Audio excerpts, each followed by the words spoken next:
Hello दोस्तों, स्वागत है आपका आपके चैनल भारतीय ज्ञान सागर में। और आज मैं आपके लिए लेके आया UP triple S C PET जो एग्ज़ाम हुआ है उसके रिगार्डिंग में एक वीडियो है। UP triple S C PET exam में आपको मैं बता दूं कि जो भी पेपर आया हुआ है उसको लेकर के कई लोगों के मन में ये हताशा है कि ये जो पेपर है ये अकॉर्डिंग टू सिलेबस नहीं है, आउट ऑफ सिलेबस का, इसलिए कुछ नहीं है। ऐसा कुछ भी नहीं है, ठीक है। आप एक बार अच्छे से सिलेबस को उठाइएगा। और पेपर तो देने से पहले मैंने आपको पहले भी बोला था कि टॉपिक वाइज सिलेबस वाइज पढ़िएगा, लेकिन आप नहीं उस चीज़ को माने तो अब उठाइएगा और पॉइंट टू पॉइंट क्वेश्चन को उठाइएगा और मिलाइएगा कि किस सिलेबस किस पैटर्न पे आधारित क्वेश्चन पूछा गया, किस सिलेबस से रिलेट नहीं कर रहा है ये। कोई भी हिस्ट्री का क्वेश्चन है तो हिस्ट्री से है, पॉलिटी का पॉलिटी से, geography geography, economy economy, science science से। हाँ, ये हो सकता है कि साइंस में अगर आपने सिर्फ केमिस्ट्री को वेटेज दिया है, बायोलॉजी नहीं पढ़ी है, तो नहीं कर पाओगे आप पूरे क्वेश्चन। अगर आपने फिजिक्स को वेटेज ज़्यादा दिया है तो और साइंस में और दो विषय नहीं पढ़े हैं तो आप नहीं कर पाओगे। कहीं ना कहीं मिश्रित रूप से अगर देखें तो साइंस में ओवरऑल अगर सबसे ज़्यादा वेटेज रहा है तो बायोलॉजी का, केमिस्ट्री का, फिर फिजिक्स का। तो अधिकांशतः ऐसा होता है कि पहले केमिस्ट्री कम पूछी जाती है, फिजिक्स और बायोलॉजी ज़्यादा पूछी जाती है कई एग्जामों, वनडे एग्जाम में जो भी होते हैं। लेकिन अब की बार पैट ने जो भी एग्जाम हुआ केमिकल रसायन से जो भी है ज़्यादा क्वेश्चन उठाई है, और बायोलॉजी से, फिजिक्स से एक आध दो क्वेश्चन उठाए हैं, किसी से अपवर्तनांक पूछ लिया, किसी से अपवर्तन पूछ लिया, किसी से परावर्तन, किसी से कुछ, किसी से कुछ। तो ऐसे इस टाइप के कुछ क्वेश्चन हैं। चलिए बात करते हैं ओवरऑल सब्जेक्ट की। तो जो भी कैंडिडेट के मन में ये डाउट है कि हिस्ट्री से क्वेश्चन घूम घूम के पूछ रहे हैं, ऐसे पूछ रहे हैं, वैसे पूछ रहे हैं, तो आपको मैं बता दूं कि UP triple S C PET ये तीसरी बार एग्जाम करा रही है। और तीसरी बार एग्जाम कराने का मतलब है कि हर साल 4 पेपर होते हैं, और 4 पेपर के बाद में अब की बार का जो पेपर पैटर्न था वो 12वां नंबर का पेपर था। सॉरी, 9 से लेकर के 12वां नंबर का पेपर था। तो आपको कहीं ना कहीं इस चीज़ पे तो ध्यान रखना ही होगा कि जो पेपर बनेगा वो कहीं ना कहीं वो प्रीवियस ईयर को नहीं फॉलो करे, प्रीवियस ईयर का पैट उठा के क्वेश्चन नहीं रखेगा सभी क्वेश्चन को। कुछ क्वेश्चन को moderate to hard, hard to easy, easy to moderate भी बनाएगा। अगर नहीं बनाएगा तो फिर कट ऑफ किस पे निर्धारित करेंगे वो लोग। तो इन सब चीज़ों को अगर देखें तो क्वेश्चन में ज़्यादा कुछ नहीं था, लेकिन एग्जाम हॉल में बैठते हैं, नए नए क्वेश्चन देखने को मिलते हैं घूम फिर के, तो ऐसा लगता है। लेकिन कई टीचर्स ने पढ़ाए हैं, और आपने जहाँ से भी पढ़े वहाँ भी टीचर्स ने पढ़ाई है, ऑफलाइन हो या ऑनलाइन हो, सभी ने अपने पैटर्न पे आधारित ही आपको सिलेबस कंप्लीट कराया गया था। अब आप नहीं किए, ये आपकी गलती है। आगे बात करते हैं कि क्या है, क्या रहा सिलेबस और किस टाइप के मेरिट कट ऑफ का क्या मतलब रहेगा। कट ऑफ की भी बात करेंगे, लेकिन अभी स्पेशली हमें बात करनी होगी इस चीज़ को लेकर के, ठीक है। तो बात करते हैं कि जैसे कि आपने देखा होगा कि जो पैट का एग्ज़ाम जो हुआ है 28 तारीख को और 29 तारीख को 2 दिन में संपन्न कराया गया है, 4 पालियों में टोटल संपन्न हुआ है पैट का एग्ज़ाम। इसमें फॉर्म पड़े थे लगभग 20 लाख के समथिंग। अभी जो आपके अकॉर्डिंग जो पैट में बैठे हुए बच्चे हैं, अभी तो सही डाटा नहीं आ पाया है, लेकिन 1-2 दिन में आ जाएगा, तो उसके लिए मैं वीडियो दे दूँगा आपको बना करके। और वैसे भी आपको पता चल जाएगा, इन छोटी छोटी चीज़ों के लिए वीडियो मत बनाया करिए। दूसरी बात करते हैं कि जो भी आपका एग्ज़ाम हुआ है उसमें क्या क्या रहा है सीन। तो पैट में जो एग्ज़ाम हुआ है वो 28 तारीख की जो एग्ज़ाम हुआ है, 28 तारीख की फर्स्ट शिफ्ट को। तो फर्स्ट शिफ्ट को इसलिए भी हार्ड बोला जा सकता है क्योंकि जो पहला ग्राफ था फर्स्ट शिफ्ट में मैथ में, वो ऐसा ग्राफ था कि शायद ही किसी टीचर ने कभी पढ़ाया हो, और पढ़ाया भी होगा तो मोस्टली बच्चे नहीं याद रख पाते उस चीज़ को। और पूछने का जो उनका तरीका था तो बहुत ही अलग तरीका था, पूछा गया था पैटर्न एग्जाम ग्राफ का। और ग्राफ पे अगर हम बात करते हैं कि किस टाइप के क्वेश्चन पूछे गए, तो ग्राफ पे आप देखिएगा बैंक पीओ के क्वेश्चन को उठाइएगा, सीडीएस या कहीं पहले पूछा गया होगा एक ग्राफ, तो वहाँ से उठाया गया है क्वेश्चन। अब ये निर्धारित नहीं कह सकता है कि कहीं ना कहीं से क्वेश्चन नहीं उठाया गया, लेकिन कहीं ना कहीं से जरूर उठाया गया क्वेश्चन, कोई भी क्वेश्चन हो। समझ भाई, जैसे कि क्वेश्चन है पैट फर्स्ट शिफ्ट में जो आपका आया हुआ है एग्ज़ाम, उसमें जो क्वेश्चन पूछे गए हैं उसमें कई एक तो इतने इजी क्वेश्चन हैं कि आपको देखते ही उनको उड़ा देना था। दूसरी बात करते हैं जिसने नहीं कर पाया तो उसके लिए हम क्या बोलें, और जिसने कर लिया उसके लिए बहुत बहुत आभार। सेकंड शिफ्ट की बात करते हैं, 28 तारीख की सेकंड शिफ्ट की बात करें तो 28 तारीख की second shift according to first shift के अकॉर्डिंग इजी कह सकती हो, इजी नहीं है लेकिन फर्स्ट शिफ्ट के अकॉर्डिंग इजी थी, ठीक है। क्यों इजी थी, क्योंकि कहीं ना कहीं फर्स्ट शिफ्ट में जो क्वेश्चन पूछे गए थे उसी पर आधारित ही सेकंड शिफ्ट में क्वेश्चन थे। तो फर्स्ट शिफ्ट के क्वेश्चन आए हुए सेकंड शिफ्ट के पेपर देने वाले बच्चों के कहीं ना कहीं वो दिमाग में फिगर बना लेते हैं कि इस टाइप की चीज़ें पूछी जा रही हैं। अब बात करते हैं 29 तारीख की। 29 तारीख को सुबह मीटिंग में जो भी एग्ज़ाम हुआ है आपका, उसमें क्वेश्चन पूछे गए हैं पहले दोनों शिफ्टों की अपेक्षा बहुत ही सरल। ठीक है, बहुत ही सरल तो खैर नहीं कह सकते हैं, लेकिन सरल पूछे गए उनसे अपेक्षा।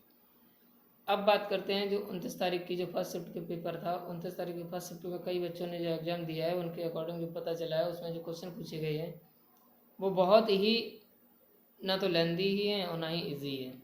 लेकिन हाँ, फर्स्ट डे के जो क्वेश्चन थे उनसे ज़्यादा टफ थे, उनसे ज़्यादा सरल थे, मतलब टफ फर्स्ट शिफ्ट के ज़्यादा थे, पहले दिन के पेपर ज़्यादा टफ थे।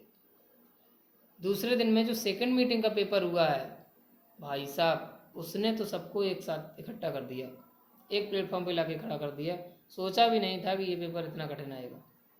सेकंड शिफ्ट जो है 29 तारीख की, वो सबसे ज़्यादा हार्ड बताई गई है अकॉर्डिंग टू ओवरऑल शिफ्टों की। अब बात करते हैं कट ऑफ का क्या सीन रहेगा।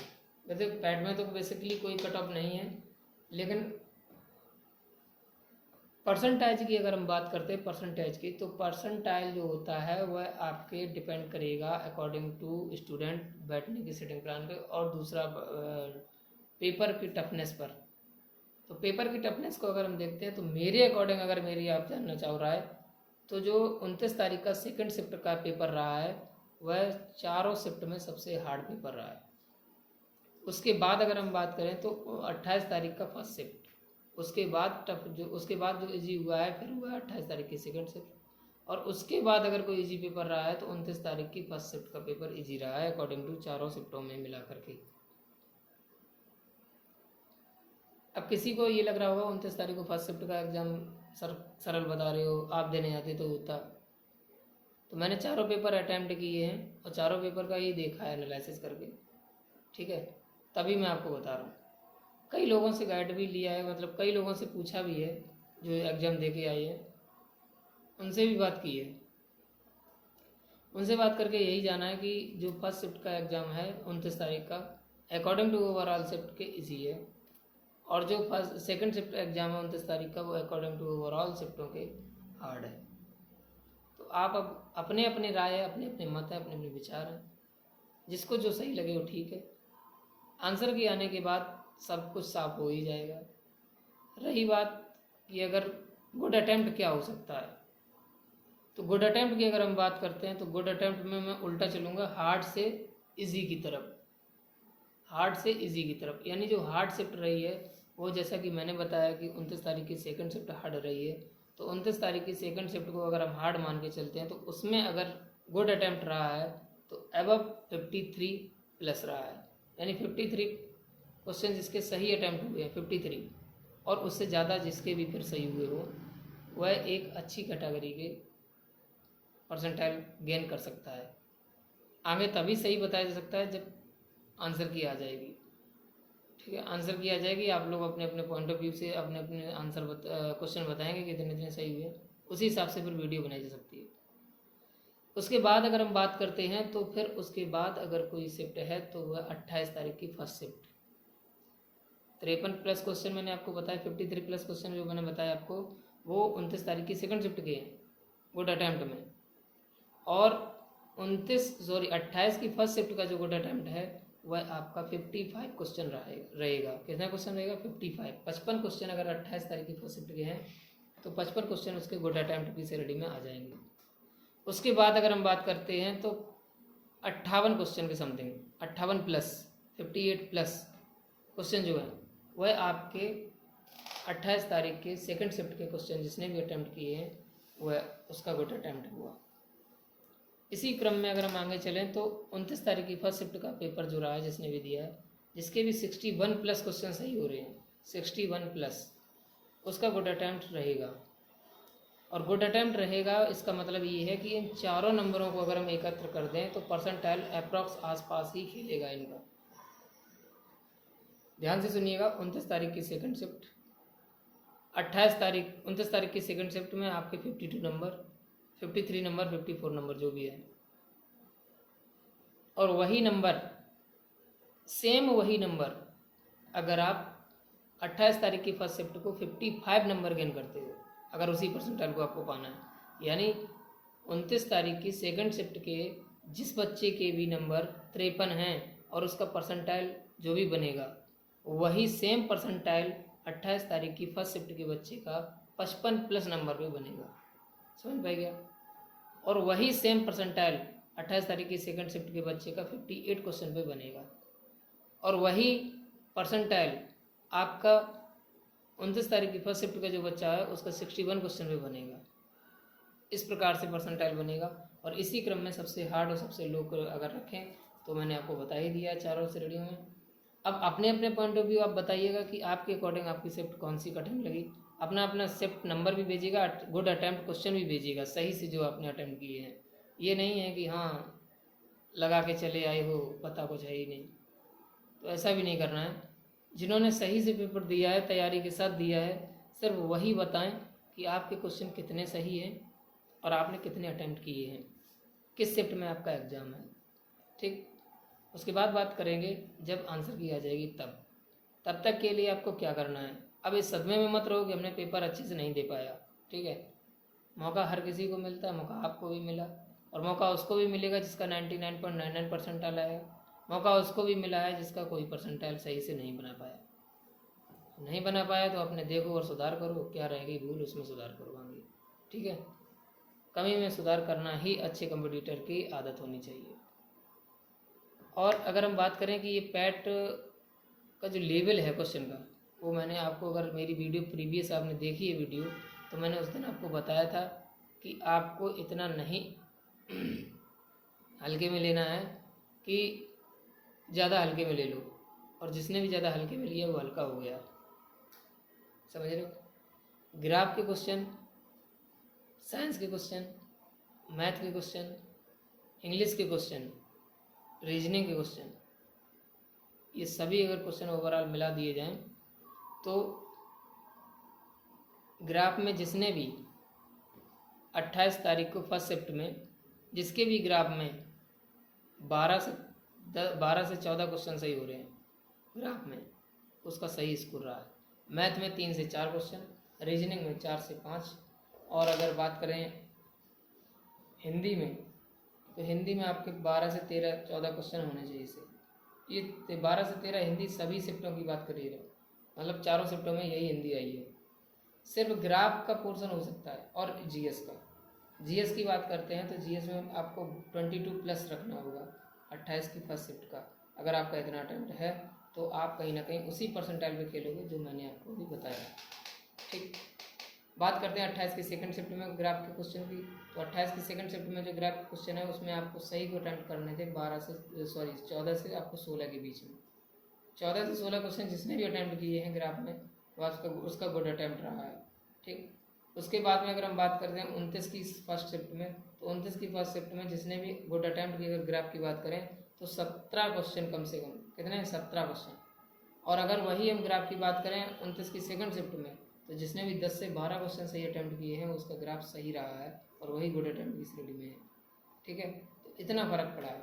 मैथ की बात करें तो मैथ के ओवरऑल अगर हम देखें तो मैथ चारों शिफ्टों में अगर हम देखें तो 4 से 5, 3 से 5 क्वेश्चन के बीच में सभी की मैथ होनी चाहिए। रीजनिंग की बात करें तो रीजनिंग सभी की होनी चाहिए। अगर इंग्लिश की बात करें तो इंग्लिश 3 क्वेश्चन आपके सभी शिफ्टों में आप कर सकते हो। ऐसे कोई क्वेश्चन नहीं थे इंग्लिश के जो ना करे जा सके। मैंने इंग्लिश को कभी हाथ नहीं लगाया है और उनमें से 4 क्वेश्चन सही हैं, 2 गद्यांश के और 2 एंटोनिम्स सिनोनिम्स। तो इस प्रकार से जो क्वेश्चन बने हैं वो आप देख सकते हैं। हिंदी की अगर हम बात करें, हिंदी ओवरऑल अगर किसी गद्यांश, पैराग्राफ और सब कुछ हिंदी मिला दिए जाएँ तो 10 क्वेश्चन, 10 नंबर गद्यांश के मिलाकर के, 5 हिंदी के मिलाकर के क्वेश्चन ओवरऑल आपको 13 क्वेश्चन सही करने हैं। अगर आप 13 क्वेश्चन सही अटैम्प्ट करे हो हिंदी में तो आप कहीं ना कहीं एक अच्छे कंपटीटर की श्रेणी में हो और अच्छे परसेंटाइल आपके बनेगी। ठीक, जीएस में ओवरऑल अगर हम बात करें, जिसने भी 22 से लेकर के 28 क्वेश्चन तक सही अटैम्प्ट किए हैं वह कहीं ना कहीं सही कैटेगरी में खेलेगा। ठीक, अब कितने सही बन रहे हैं कितने नहीं बन रहे हैं ये आपका पता चलेगा आंसर के आने के बाद। और तब तक के लिए आप उस पर डिपेंड होकर मत बैठिएगा, अपनी पढ़ाई को जारी रखिएगा। आगे कई प्रकार की वैकेंसी आपको देखने को मिलेगी। यूपी पुलिस है, यूपीएसआई है, एसएससी जीडी है, इनके एग्ज़ाम लगे हुए हैं और पैटर्न सेम यही है जो आपने अभी तक पढ़ा है। यूपी SSC पैट के रिगार्डिंग अगर कोई भी एग्ज़ाम आगे आने वाले हैं। तो 2 एग्ज़ाम आपको फेस करने हैं। नंबर 1 है यूपी पुलिस, नंबर 2 है एसएससी जीडी। जो भी कैंडिडेट एलिजिबल है वह इन चीज़ों की तैयारी में जुट जाए। जो नहीं है एलिजिबल वो अपना देखे पैट में किस प्रकार से कमी की है उसने और आगे सुधार करे। अगर नहीं तो कुछ करना है तो और भी वैकेंसियाँ हैं, हताश होकर मत बैठिएगा। तैयारी को छोड़ना चाहते हो तो वो आपकी स्वेच्छा है। अगर आप कंपटीशन को जारी रखना चाहते हो तो आपकी बार डेडिकेशन के साथ और विद सिलेबस के साथ अपनी तैयारी करिएगा। मेढक की भांति इधर उधर मत उछलिएगा, एक जगह रह करके स्थायी होकर के तैयारी करिएगा। मेरा इशारा आप समझ रहे होगे। कहने का मतलब ये है, कभी इस चैनल से, कभी उस चैनल से, कभी इस टीचर से, कभी उस टीचर से मत पढ़िएगा। सेल्फ भी पढ़िएगा, नहीं टीचर से आपको पढ़ना ना, सेल्फ पढ़िएगा, लेकिन डेडिकेशन के साथ एक जगह रहकर पढ़िए, स्थायी रहकर, तभी तैयारी अच्छी हो सकती है। कोई डाउट रह गया हो तो आप कमेंट में पूछ सकते हो। नेक्स्ट वीडियो किस टाइप पे आपको चाहिए उस पर कमेंट करिएगा कमेंट बॉक्स में जा करके। तब तक के लिए अपना ख्याल रखिएगा और अपने भविष्य का भी ख्याल रखिएगा। मिलते हैं नेक्स्ट वीडियो में, तब तक के लिए टाटा, धन्यवाद, जय हिंद, वंदे मातरम।